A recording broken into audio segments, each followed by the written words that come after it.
ni azten nahi pixka zabaletik. Egin movimentua ulertzeko ez gera bakarrik hasi behar gure gorputzen gertatzen dena. Asko zegoetan ulertuko den duke, jakin duke nundiken gatu zen, eta nundiken pasatzen ari geran. Horregatik unibertsoko movimentuaren bitartez joan da osatzen gure gorputza.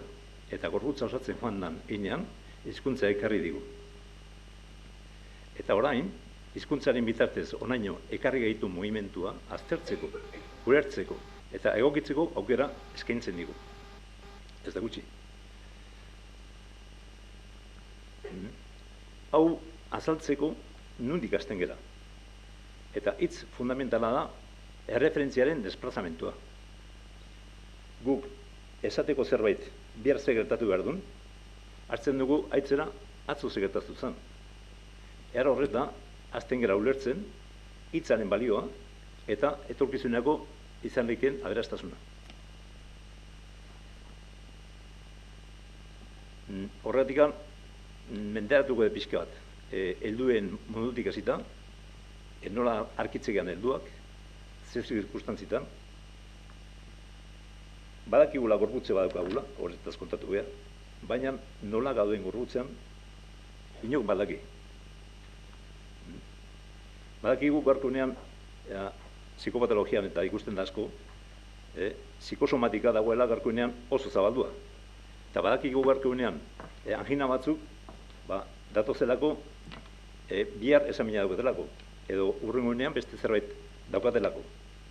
Eta gorputza hasten da, adierazten bere egoera emozionalak, baina askotan fisikoak sortzen dira, eta gero baita ere mental aldean.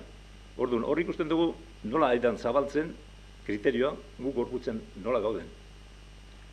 Hoi adierazteko gaurkoenean izugarrizko adelantu egiten nahi dira, eta neurozientziatik hasten da, azalduz, eta ikusten dugu horko gure barrenean gertatzen diren prozesu horiek, zer ikusi dauken, segun nolako estresa izan dugun gure bizitzan. Gure bizitzak eman malin badigu, hasiera batetik edutze prozesu normal eta egoki bat, gure buruan ikusten dute ja. Hemen janean bitartez, ja ikusten da nola gertatzen den hori. Eta eje hipotalamo hipofisi suprarrenal esaten zaio, estresa harrapatzen gaitunen, eta jartzen dugunen gorputza tente. Hori gertatzen da momentuan, hori ze momentutan gertatzen da, eta ze zirkustantzik diran, nolako seilua uzten digun, hori ikusten da. Eta txikitan baldin, da izan malen badegu, estres handiko egoera, gure buruan dauden zenbait organo ikusten dira txikiagoak, gutxiago desarrollatuak.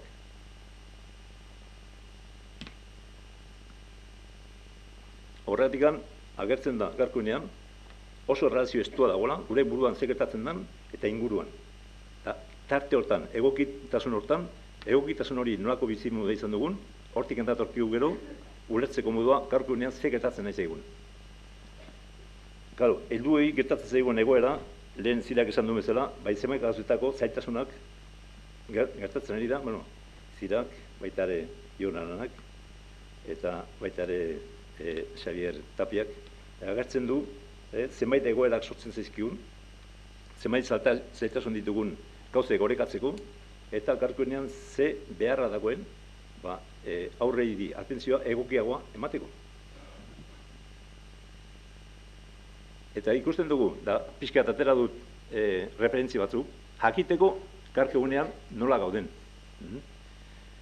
Egiten dute resuma batean, enkuesta batzuk, eta ematen du emakumeak aurre egitzeko eta aurre egitea gero, izaten dituztela arazo importanteak. Arazo importanteak bitartez, gero aurrarekiko problemak etortzen dira. Eta esaten dute horregatikan 9 milioiko gastuk daudela. Ikusi ditunen ze gastuk sortzen diran, esaten dute, hoi gertatzeko, zeingo dugu, aurre hartu. Da aurre hartu, nola? Behaiek proposatzen dute, 6 bisita jaiota gero, 6 astean, egitea. Antzemateko, baldin badator gaixotasunen bat. Claro, 6 astean ikusten den gauza, behaientzako horrekin ematen du ingolutezkela saiatu, ebitatu, zenbait gaixotasun gero etortzen direnak. Hori da asmoa, hori ez da behinik egin. Dagoena egiten, eta hemen eta Katalunia bastantez gehiago, badago zerdiat ez ditzen zion zetero bat, ematen dituna aurre problema dituztenen haiek tratatzeko. Haiek esaiatu dira, aurdun aldetik astea, baina zaitasun egituzte eta ez dira zibainik. Eta geho, agertzen dana, obintzat mundu zabalean azaltzen den espresioa, esaten du, osasun mentalean, berehala inbertitzen ez bada, orain arte gutxitan ezagutu ditugun bezalako kostuak izango ditu osasunean, gizartean zein ekonomia. Agertzen ari zaigu, badatorkigula, etorkizunean, egoera gogor bat, obintzat askoz komplikatuagoa. Askoz komplikatuagoa esen egitenen, klaro, nundiken sortzen dugu kriterio hori. Daude revistak azaltzen dutenak, nolabait, suizidioko gauzak, isilean ematen dira, beste zenbaitek adertzen ari dira, kriston lan egiten dira, prevenzion primarioan lan inahien, deitzen diote paradigma berri badala, lan hori egitea, zerek osasunetik aztea izango nitzekela, baina ikusten dugu hori momentik amintzat ez dara gure biztarentzat ez da hasi.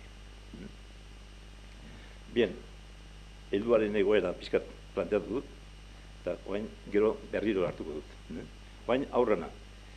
Aurrakin ikusi dugu, esan dugu guten bezala, bai Zirak eta bai Ionek eta bai Xabierrek, eta Marko Nominazek, nolako egoeratan argitzen geran.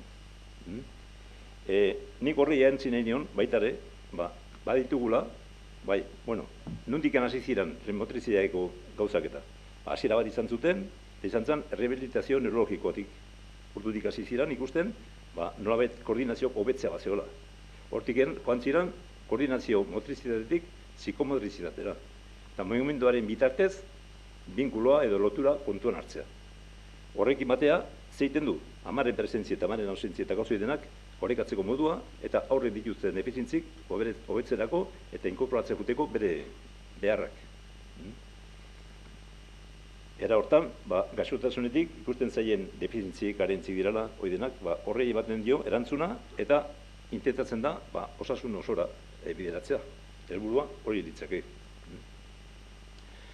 Hor, eratzi dizkionik beste terapia mota batzuk, batez ere azaltzeko nolako egoeran arkitzen geran aurraren munduan.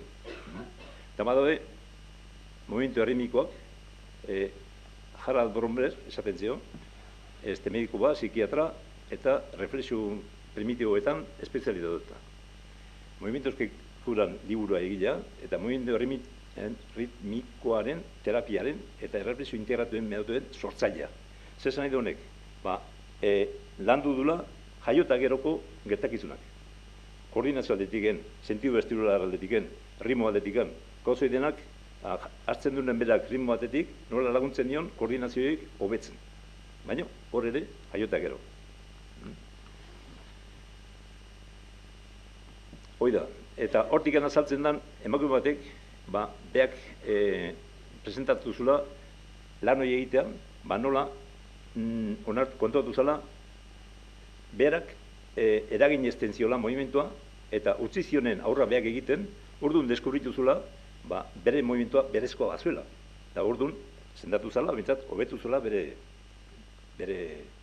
egoera. Baita ere, Glendoman beste bat, mediku estatu batuarra, garun paralisitik hasitzen baita ere, eta horren ondorioz ikasizun, aurraren gaitasunak, sistema nerviosoan dauden funtzioak askoz ere lagundu lehikela, eta horrek sortu zuten, baita ere, eskola prekoz ditzen zeion, erortakoa, eta erabiltzen ditu estimulatzeko modu asko. Eta sartzen du ikasketarako, musikarako, gauzi denatako. Baina esaten dute, askotan, aurra behaiek beren intasuna sentatu baino lehenago, sartzen dizketara estimulatzeko gauzoiek. Eta gauzo horrekin daude bastante kontroversia. Baina baita ere, bera ere, hortikan hasi da, geroz, aurre egita gero. Ana Janeirez, hau terapeuta okupazional amerikarra, psikopedagoa eta behar bereziak zituzten personen defendatzaile. Ezaguna egin zen integrazio sensorialaren teorian egindako lanarengatik. Teoria hori da niri atentzioa deitu zidana, eta da, aplikatzen du gure sistema nerviosoen funtzio pertzeptiok erabiltzen diren moduan, eta aztertzitu sentidu bakoitza. Sentidu bakoitzetiken ulertzean, esaten du, eske ikusten zaie aurrai, sentidu horiek faltatzen zaizkienen, horregatik endala desoreka. Orduan, saiatzen da, desoreka horiek lantzen, eta desoreka horiek lantzen hasten da, baina 4 urtetik 8 da. Neri atentzioa deitzen dit, nola den posible, eta nola ez den, ez gauzak, horiek sortu baino lehenagotik genazten.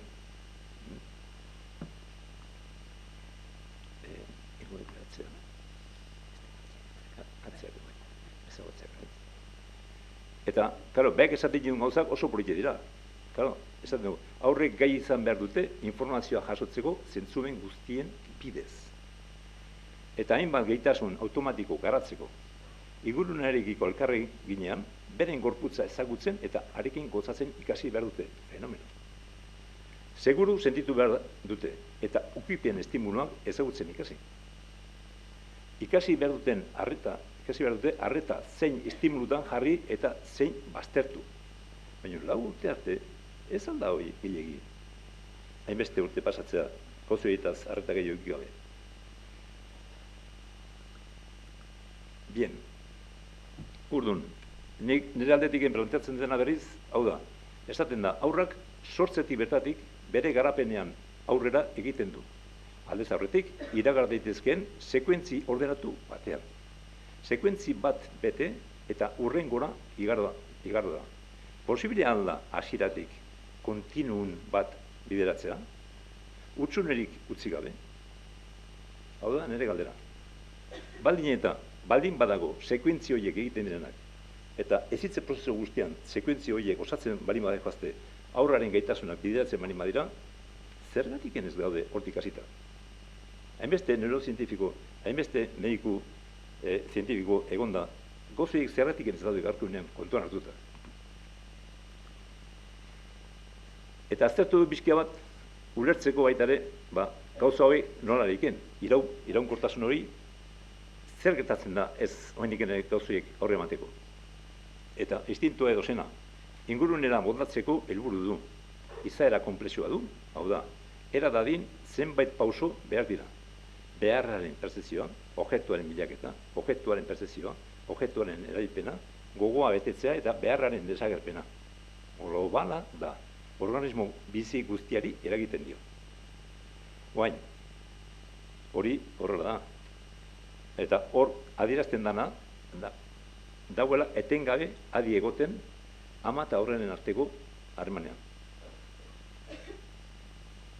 Hor badago atentzioa. Dago, atentzio inata. Luriak, Alexander Luriak, hitzeten du atentziori buruz. Baina hitzeten du atentziori buruz, sentidukia lanean daudenen. Baina ez du hitzeten aurretikan. Eta ze garrantzi dauke aurretikan kontuan egitzea?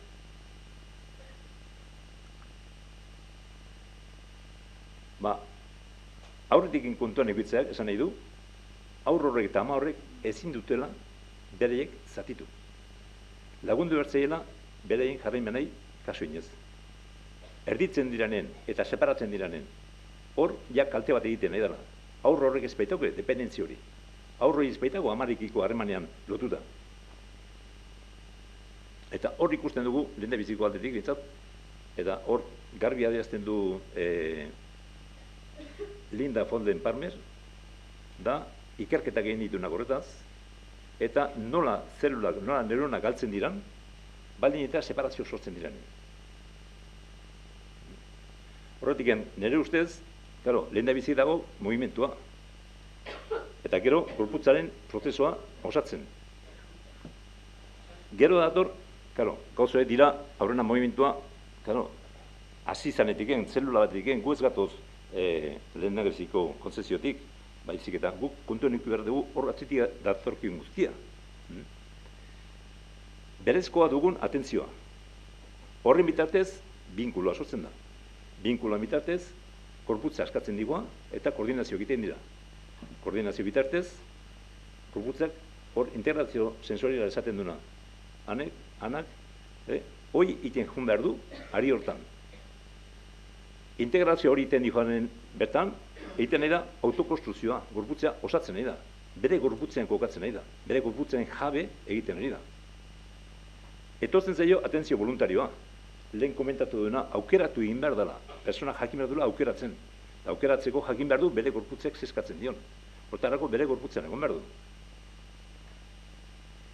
Autorregulazioa. Claro. Nik aukeratzezkotan zer nahi eten, ni bali maitu problemak, ni bai aurkitzen nahi situazio batekin, tensiokin, bereiztu inberko du ze tensiok sortzen diten, eta garkoenen gertatzen dena, hau gero ere komentatuko, baina garkoenen ikusten dugu, aurrak juten direnen aurreskola, 3 urtekin eta inguru hortan ikusten dakit, askoz gehiago, 3 urte eta erdi, eta lehen bizikerrizko gogokin, juten dira ikastolara, arkitzen dira ikastolan zerbait etxeena gustatzen, ez dut nahi ikastolara. Etxean gelditzen da, etxean jola simboliko egiteitu, jola simboliko imitaten ikusi duen situazioa, resinazioakoa, beldurrarena, bakardaena, bizi izan honin baitu zarekin lehen komentatzen batek, nola bera zegoela aurreskolan beste ere aurrakin, eta etorri zen guraso bat, aita bat, aurre ekarrizun, utzizun da joan zen.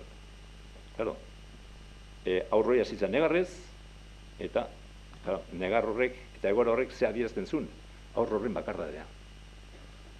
Orduan, aita eta aur horrek ikusi zuten hori, eta aurra etorri zaion aitaren ondua. Iez egun hemendik, Orduan, horako situazio bizitzen diranen, nola egiten dugu gero ez gelditzea horrekin? Hor dago gakoa.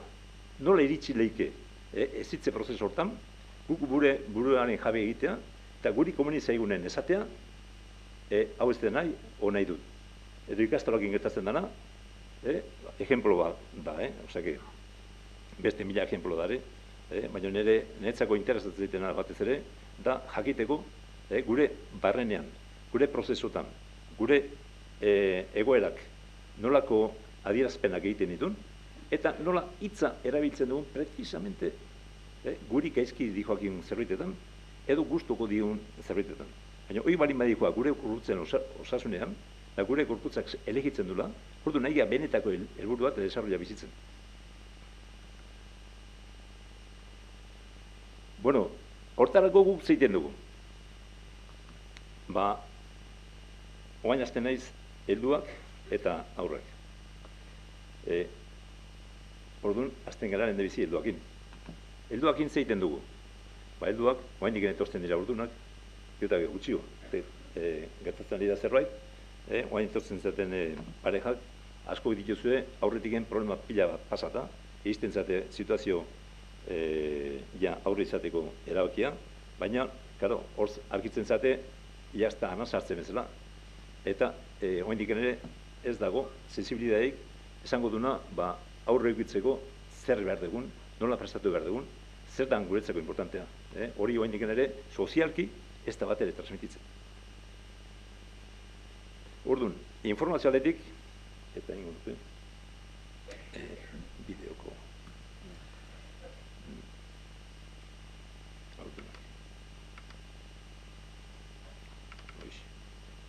Eta hori, gelditu da hasi. Gelditu da hasi, nire kotxe. Atzeaka.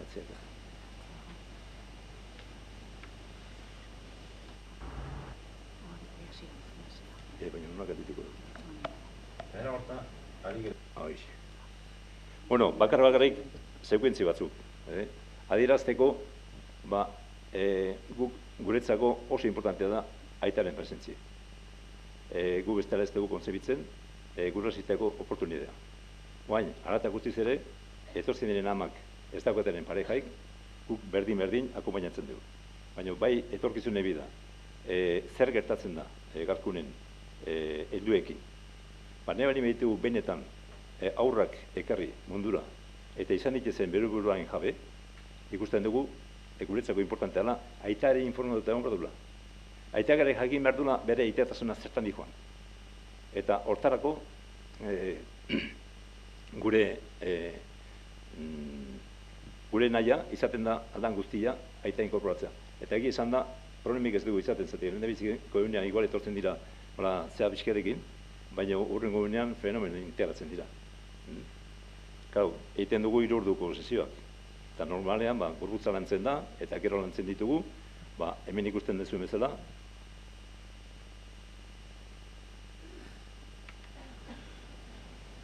Hoi da. Etxo, horretik pasatzeit.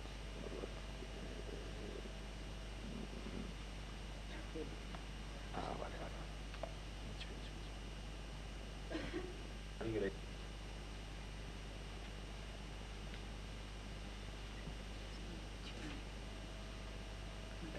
Bueno, potser si pasatzen. Bien. Hau izango litzeke sensibilizazioko lan bat. Gurasoek eta beraiek gero aurrari tratatzeko ere, korputzek ikutzen ikasi behar dute, korputza sentitzen.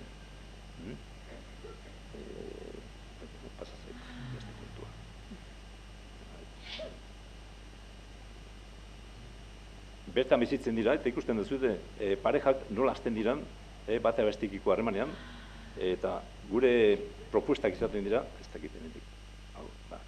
Ezke, zenbait lanak garbi jartzen du aurrak, gurasoek aurraren lekuan. Ezke, harrigarria da, aurrak gurasoen lekuan jartzen diranen, beraien barrenan nola jutenan biguintzen, eta nolako aldaketak sortzen dira. Eta egiten dugu, igual karte behatzi bere aurrari. Edo, zenbait aktibidade, eta, juten dira, erabat, gurasotasuneko bibentzia eta sensazioari, askoz ez erretasun gehiokin. Hau zertarako, behin informatu duzkoz eta sensibilizatu duzkoz, planteatzen dugu beti erditze ondorengoa nola antolatu. Zatikan, hori da beste kanpo bat, izugarri zaila izaten ari dana, zer gertatzen den erditu da gero, ze egoerak sortzen diran.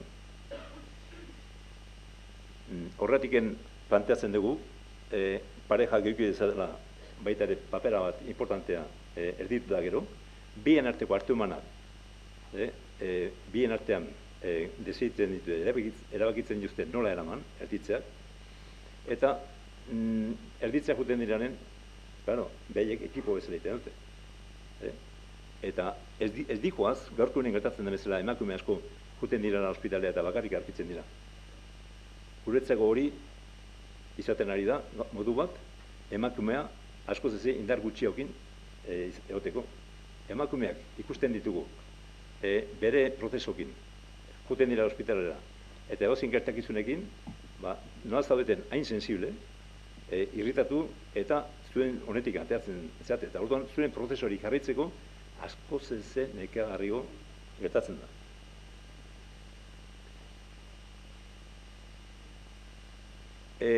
Lantzen dugu baita ere bien artean, bakoitza zailtasune ditun, bakoitza, eta elkar laguntzeko, ez aitak amari lagundu, ez, guk ikusi ditugu eta askotan gainera, gizonak ere oso gaizke pasatzen dutela erditzea, eta ikusi dugu nola, Andrek, Andreak laguntzen diola berari, lasaitu zaitez, ez zaitze hola jarri, atera zaite pixka, zatik nien nervioso jartzen azuta.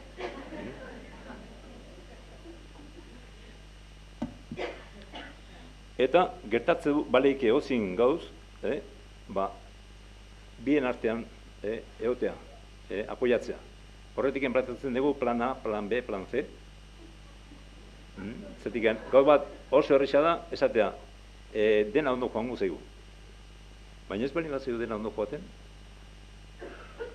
orduan zeiten dugu. Eta horre ere parejak oso egoera zailean topatzen dira. Oantxe eukidu, kasuarez lehenko, oen dela 15 egun, pareja batek aurre eukidu, oso ondo, baino, bihotzean falta zaio, ventrikulo batean pareta. Eta odolak ez dio bere lekutiken pasatzen uzten. Orduan urtarako operazioa dago, inberra. Hain kontentu zeren, baina derrepente argitu dira horrekin. Eta horrek lur jota utzi ditu. Eta gainera, medikoak ez dituzte gehiagi esplikatzen, zein barezun zatizue, bularrak endoaz izioten, jarri hasi alimentazio potentego bat gizendu barra zegoelako aurra, eta, karo, arkitzen dira, erabat galduta. Situazio bitan, ez bali maizu apoio ematen, ez bali maizu aklaratzen berai segertatzen zaien. Jonitzen bere etxea, eta, karo, berai zekoaten, kontuz. Ezki aurra, egozin gaxotasun harrapatzen badu, izoratuko zeigu. Eta, karo, egoera hortan, egiten dira, erabat kokildu. Orduan, ze etorkizun dago hortikan, hiperprotezioko joera bat. Ze etorkizuna dauka aurrorrek, gero bere buruan ikabizateko, zaitasun handiak. Orduan, nik hartu nuen, aurra, eta beharki zegoen, jonitza poliki-poliki muitzen, eta ja, poliki-poliki astintzen joan zen. Arritu da dituzera, nola aurrak ja begiak irikitzen zituen, nola behiatzen zuen, nola hasten zen poliki-poliki bere barrena esneego egoten. Orduan zen, etxe izte emestela harritu, aurronek bere gaitasuna baditu, jarri bertzaizkio gaitasunik galdan moduan bizkortzen, eta bideratu behar da. Orduan, edozin gauz gertatzen dela ere, ze importantearen gara hartan pareja gutea. Bien arten elkar laguntzeko, baldin eta aurrorek bere prozesuan izan dezala behar duen apoioa. Aitarena, tamarena ez barima da garaio itan, bakarrik etxean daudenen, arkitzen dira ja egoera larriak izaten. Hortik entortzen dira zenbait gero aurrak baiti ustela bere zaitasunak. Horretik hasieratik eduki behar dugu kontuan gauzi denak. Bien, arkitzen gara situazio askokin. Ama eta aurrak ezin dutela elkarrekin egon ondo, negarriten dula aurrak. Situazio horiek bideratzeko zeiten dugu. Ama indartu. Junetxea, amarekin egon, ikusi gertatzen zaion, eta behar bada aurra landu, aurra baita ere. Landu, eta amaren arteko eta bere arteko harremana ez dutu. Horren bitartez, karo, aurrari ze pasatu zaio. Karo, gertatzen ari zaigo gerkunean, forzesen bidez, espazula dirala, mentosa dirala, jaiotzekin, karo, aurrak negar gehiago egiten du. Ikuitzen zaienen, ikusi dut, lehengo astean, aur batek, jaiozan fortesekin, eta eskua gainen jartzekin, neharrez aztezen. Hori uste bali maiozu hortxe, ez erain gabe. Aur horrekia, egin zaion horrekin, bete organismoak estresaian lanean jarri zaio, eta inkogimentu bat egin du. Horrek zeiten dio, murrizketak sortzen dizkio, gorputzean. Gero ikusi goritzeko, modu bateo bestea, zerbaitetan zaitasuna ditula. Koordinazioak eta gauzi denak ezin ditulako eman erabili potentzial osokin.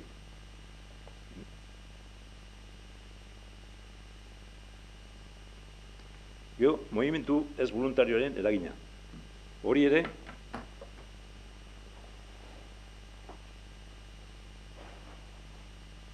gu jaiotzen garanen,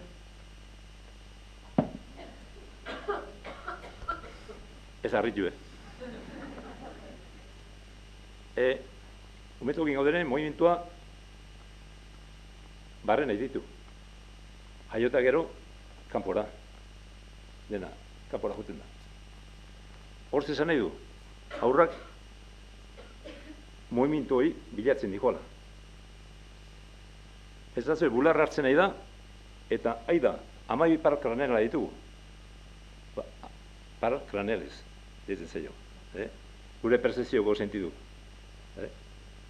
Amabi ditu. Amaika, daude jotakea bular hartzen nahi da mitarten denak lanean. Gure burua da atope lanean. Bular hartzetik guzten dunen, ziten du aurrak. Poliki-poliki, badiko harragatzen da, horla joten da. Eta zer dago lanean ordun? Amargarren sentidua. Bagoa.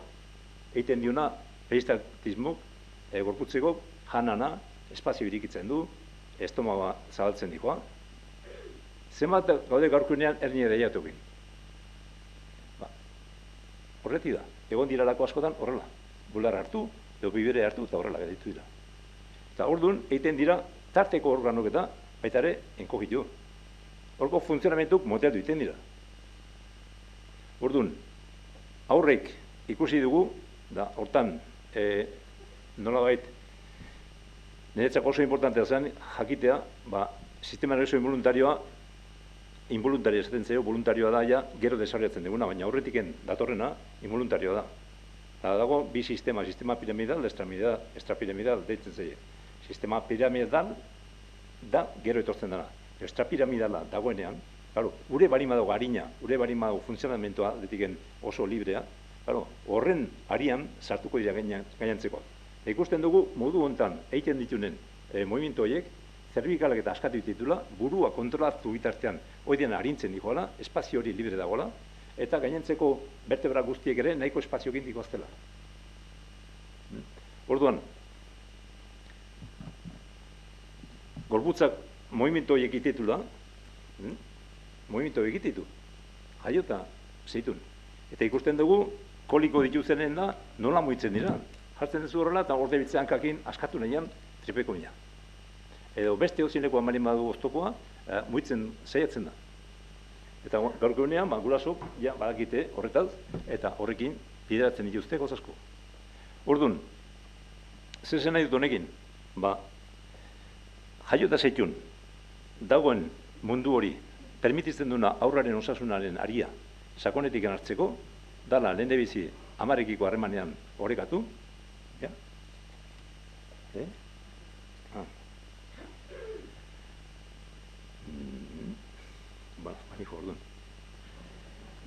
Orduan, guretzako lehendabiziko 3 hilabete dirala garrantzitsuenak. Zatikan, lehen aipatu dugu integrazio sensorialari buruz.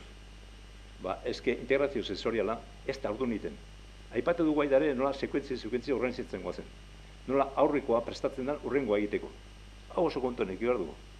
Horrek ematen dugu itxaropena, bizitzan, guk atzekoa ondo osatuta dugula.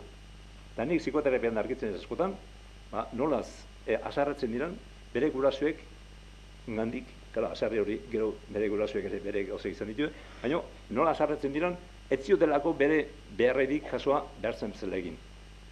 Guk, guain daukagu oportunidea. Guain dakigu nola egin behar dugun, horko eziketa prozesua. Eta nola akompainatu. Horretik guk akompainatzeko, lehen esan duen bezala, aitaren presentzie fundamentala jotzen dugu. Egiten dalako, gertatzen dien zirkustantzi guzitan, zer egin geho, bagizute zenbait problema dagoen, zenbait separazio dauden, zeatik gertatzen dira separazio. Bere ustez, berak esperauzunetik kanpora, atera zaizkio, gauzak. Ez zauden prestatuta. Ez zuen pentsatzen zegertariken. Seme asko eukitzen dire, sozial mailan, sozial eskatzen durako. Oitzizelako eda batea.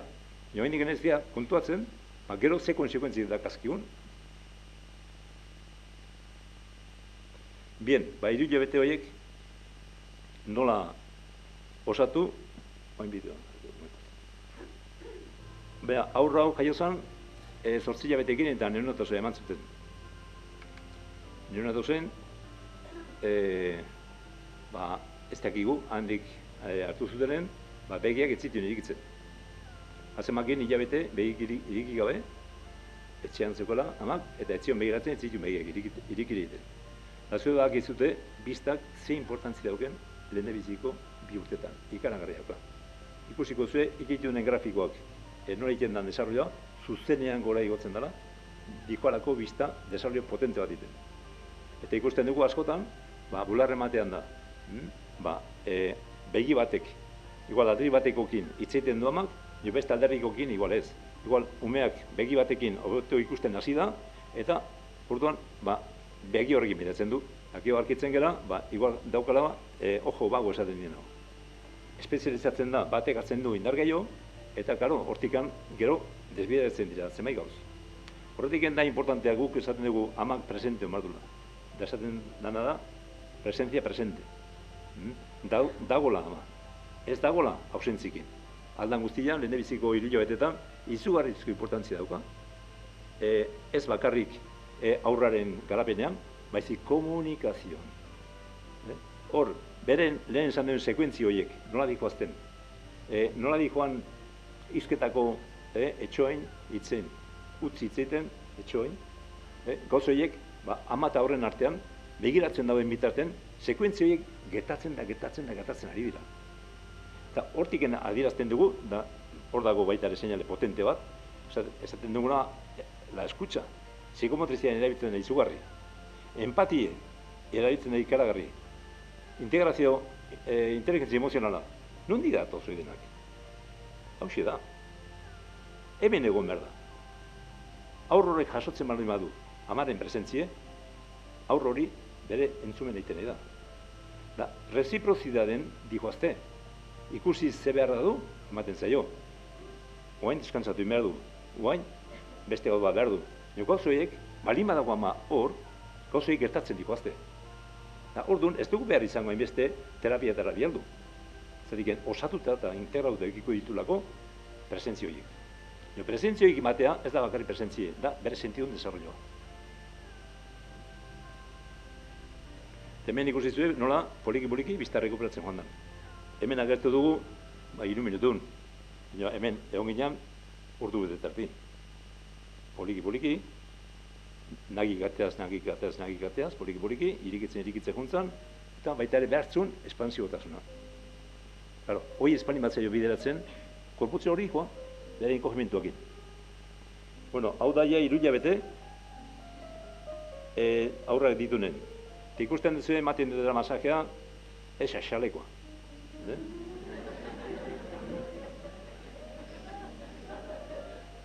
Eta, garo, nik hor hitzeiten diot, espresatzen diot, badakit entzuten dagoela, begiak nerekin dauzka. Horrek esan nahi du, aurretiken hartu ditu pare bat baino gehiago. Pare bat gehiago. Horrek esan nahi du, hor amak egun eukidula presentzie. Da, aurroi lantzen nahi danen, kontuan nahi dula aurraren azal guztiak. Aurraren horrez envolvente hori, perfectamente osatuta dauka hor. Bere barrena indarrean dago, zarein kanpoko superfizie guztie, dena landua dago. Ez zaio bastarrik falta asentatzeko.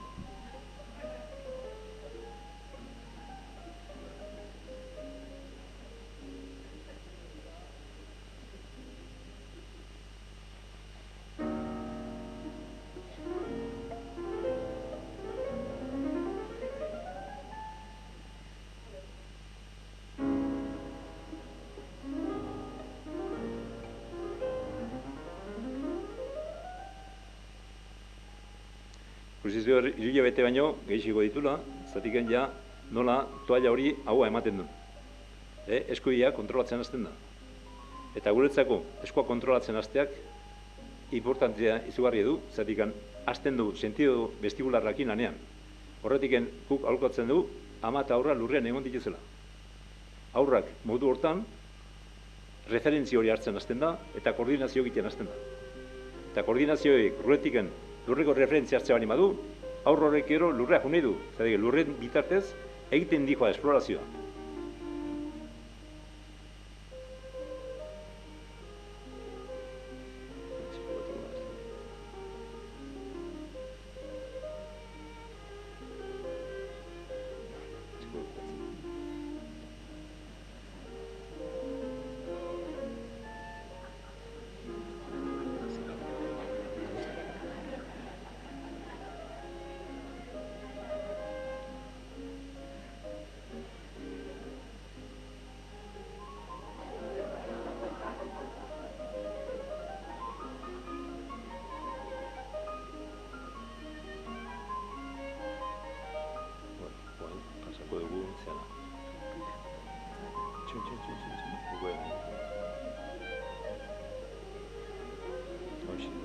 Batzeko baita ere hizkuntza aldetikan, heterokronia deitzen zaio azteko ritmoa. Eta guk ungela ikusten azteko ritmo hortan, ze garrantzi daukan hitzare sortzen daneako.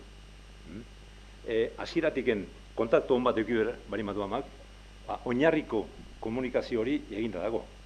Aurrorek jaso du, hor bizi izan ditu sentidu eta denak lan ditute, eta bere presentziek okatu du. Baina ze gertatzen da hori izan espalima da. Ikusten dugu gero datorrena ezitzeko prozesuan, hizkuntza da. Azten gara, ja urte bete, aurre desegotiken, ja azten dira hitzeiten.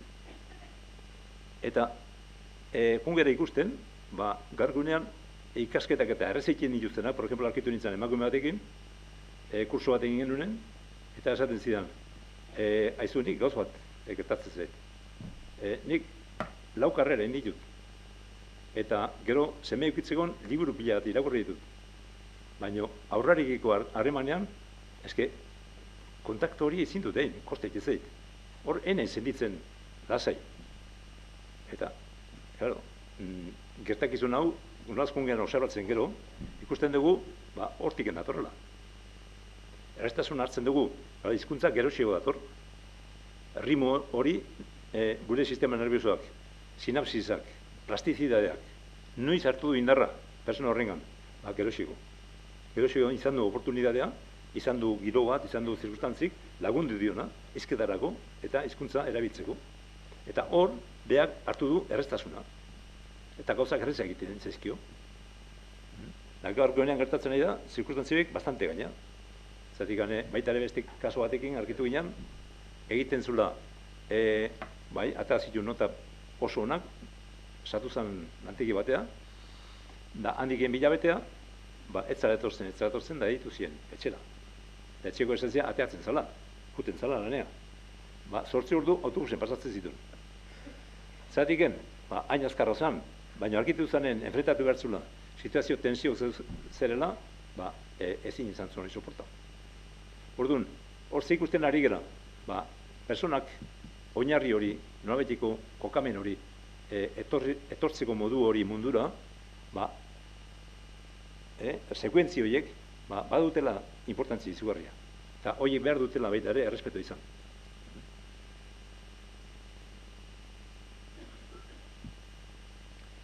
Itzulgarritasuna, kola simbolikoaren bitartez, autorregulazioa. Lehen aipatu betena, nola etortzen dan, aurrak 3 urte dituztenen, urdun hasten dira. Eta lehen esan duen ausentzita ari buruz zaitu ganen, amaren gana, eta baita ere frustrazioaren gauza, ni ez nagoa dauz. Amak egin duen lana, amak eman diona aurro horri, egin dio amaren beharra hori osatu indu. Aurrak guk ikusi dugu nola etortzen diran gurasoak eta aurrakin, eta nola aitari izaten dio, beste laguntxokin juteko kalea, izaten dio, aita, etorri nerekin, ama zuk gelditu etxean. Jode, amak gelditu etxean. Ostia, oin arti 3 urte hor, eroduta, egon zurekin da oin etxean gelditu behar dela. Claro, da hori zehatik enda, eske gutzako lea atentzioa ditu zigun, gure jungea poliki gauzeiek ulertzen. Eta da, zeriken, amaren bitartez, regresio egiten dira. Asko zerreziago mimoso jartzen da. Baina, aitarekin, adierazten du firmeza gehiago. Da, ez da hain emesteko kiltzen. Orduan, horrek zesan nahi du, amaren presentzie inkorporatu dula. Bale? Beak badakila bere beharrak zeintzeko. Beak ikasi duia nola zaindu behar dan. Baina, gero sozializazion, indarroi jartzen du martxan. Eta bideratzen du, sozializazioko prozesu hortan indarzu erabiltzeko, eta bestekiko koordinazioan, izateko kooperazioko bizitza. Ez daukala bildurrik, bestekin oteko, eta besteen arteko jolasak aurrera emateko.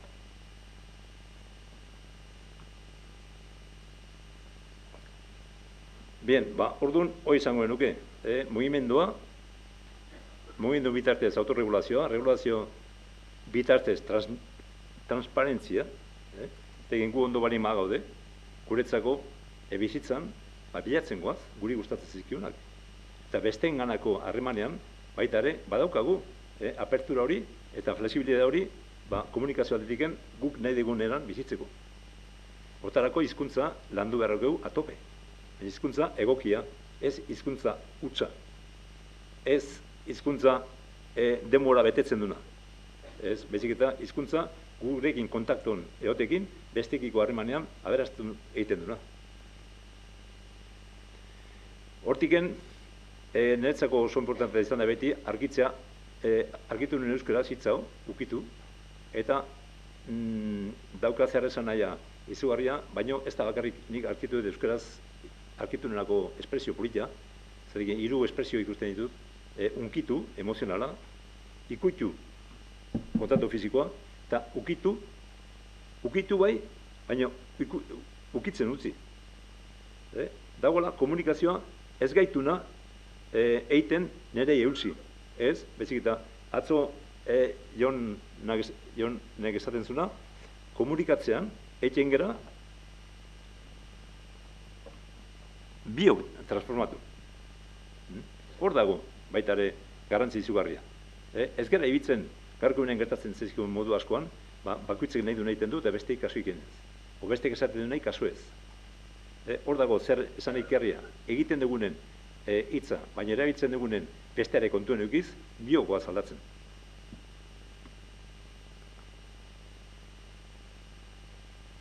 Hemen agertzen du pixka, nola, koevoluzioarekin lotua dagoela. Ez datorrela hemendikan, baizik eta espresio hori bizitzaren hasieratik datorrela. Bien, jakungo naiz poliki bukatzen. Batez ere, azaldu nahi duke, baita ere, etorkizunea aurrena, eta gizakierena, desarroiotaz observatzen badegu, zer nolako ezikita izaten da, eta sekuentzi horiek errespetatzen bani badira, esaten da, dependentzia daukagu 6-7 urte bitaten. 7 urtetiken, 24-25 inguru urte arte, independentzia lantzen dugu. Bakoitzak bere buruarekin, eta bere inguruarekin, badikoa, nolbaiteko prozesua egiten, eta mundukin kokatzen. Eta interdependentzie, gaitasuna dula, pertsona horrek, bestekiko harremanean, kolaboratzeko, kooperatzeko, eta nolabaiteko inguruko harremanetan, eta bere bizitzan, bizitza horri ematen dela espansibotasuna. Arkitzen naiz, aurre ekitzeakin da, gauz bat pasa zait, eta da, neonatozen da egoten diran amak, kulturako, egiako kulturetxean ematen du baita ere hilero, eta han topatzen naiz, ama askokin tortzen dienak, neonatozetik. Eta hor dagoela, situazio bat, lehen esan dute sekuentzio horiek, nola zestira noendik ere, hain gutxi nola errespetatzen diran. Emakumeek zentzu hortan zenbat sufritzen duten, zenbat sufritzen dezuten. Eta horretaz oendik ere ez talak azorik egiten.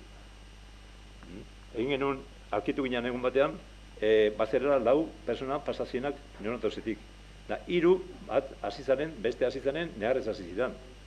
Orduan, hor ikusten dut, gaurkoena gizartean, zentzu hortan, emakumeek gaizetela sufritzen, izugarrizko ausentzie. Hoi badala ausentzie. Ez dalako errespetatzen, aurrak eta amak bizi duten egoera, hain importantea eziketa prozesuan. Da, hasieratik neukitzea, halako ruptura horrek, eta horrek dituen konsekuentzik. Eta bat bakarrik aipatukoet, emakume batek, situazio horrekin zegoelako, eskatu nion, nahi bali matzun horrekin zerbait lanitea. Bida, esan nionen, galdetu nionen, egiazu relatoa nola izan zen.